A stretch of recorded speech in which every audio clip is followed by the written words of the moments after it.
Welcome to Edgenuity, where learning clicks.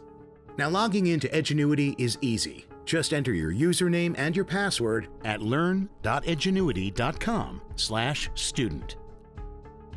Once you've logged in, your course list appears here in the lobby. Here you can also check new messages, including chat and email, and you can also view any new announcements. To access a course, just click its title. Once you've selected a course, you can view your progress right here. And if you're on track, your progress will appear in blue. If you're ahead, you'll see your progress in green. But if you see your progress shown in red, it means you've fallen behind. You'll need to put in some extra time to get caught up. You can also view your overall grade. Notice that this student has an overall grade of 87.5%. That means he has a B+ on the work he has completed so far. Pretty good. But remember that this student is behind, so his actual grade takes that into account. Your actual grade factors in zeros for any activities you should have completed by now and haven't. If you're behind, your actual grade will always be lower than your overall grade, so you'll want to put in some extra time and get back on target to bring your actual grade back up. Now we're ready to jump into a lesson. For whatever course is selected, your current lesson and next activity are shown here. To get started, you can click Next Activity, or you can go to the course map. The course map shows you the entire structure of your course. Most activities will show up here as grayed out and locked unless your teacher has allowed you to move freely throughout the course. To work on any activity that's unlocked, click the activity title. This activity is a warm-up or introduction. Let's take a look. Hi, I'm your instructor. Well, take a look at this drawing. This activity starts with a video. You can pause and rewind the video at any time using the video controls here. If you've already watched the video the whole way through once, you can fast forward to the part you want to see again.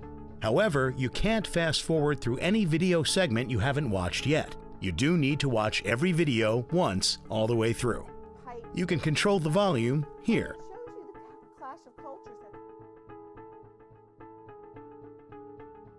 And you can turn captions on here. It's important to know that most of the important information you'll be tested on will be taught here in the videos. So pay attention and take good notes. You'll find your e-notes or digital notebook here. You can take notes at any time. Pause the video if you want to, or if you're a fast typist, you can take notes while the teacher is talking. Once you add a note to your notebook, you can go back and edit it if you need to. Just click the note and it'll appear in the e-notes text box. Edit your note and click Save. Now you may find that you want to add more to your notes. In advanced mode, you can use formatting tools like tables, an equation editor, a symbol palette, and bulleted lists. You can even spell check your notes.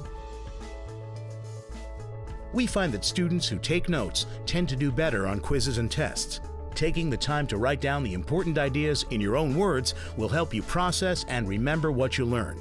So use your e-notes. Another helpful tool is the glossary, found on this second tab. All the vocabulary words for the lesson will appear here, but you can also look up any word you want. To go back to the lesson word list, just close the word lookup window. The third tab contains a transcript of the current activity. You can view this transcript in English, or you can translate it into any supported language, as long as you have the translation enabled. Just open the transcript and select your language here.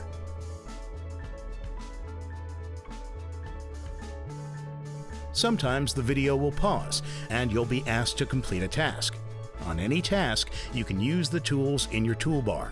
In math and science courses, you can use the built-in calculators to solve problems. Depending on the course, you might have access to a standard calculator, a graphing calculator, or other specialized calculators.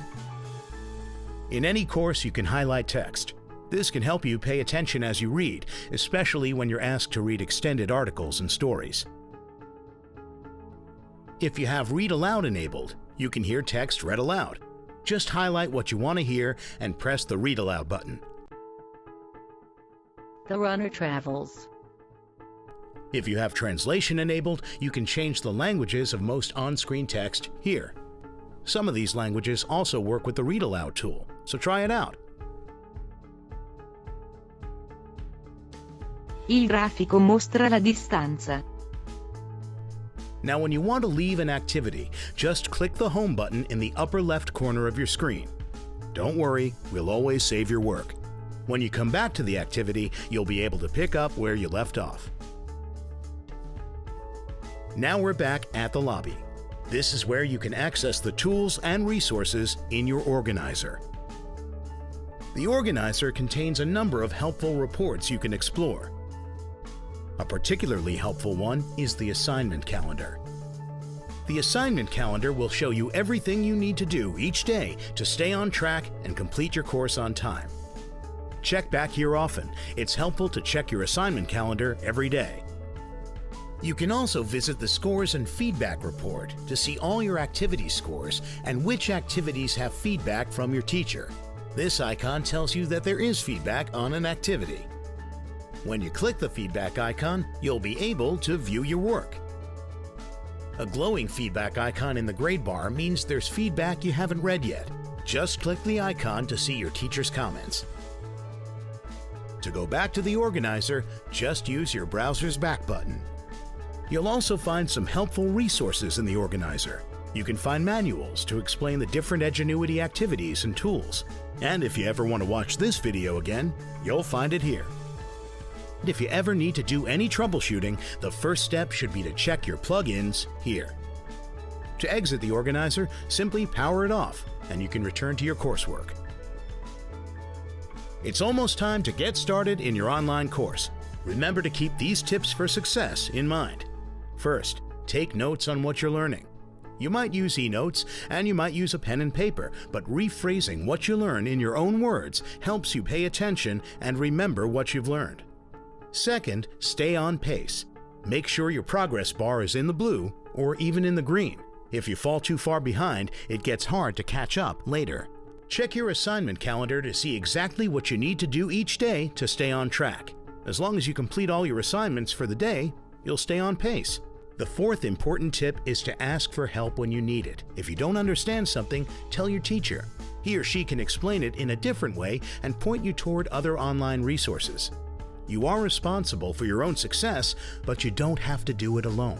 And finally, avoid plagiarism. It's never okay to copy and paste other people's work and submit it as your own. Even if you find text online and you don't know who the author is, you do know that the author isn't you. You can't pass someone else's work off as your own. So always cite your sources or rephrase ideas in your own words. Now it's time to get started in your online course.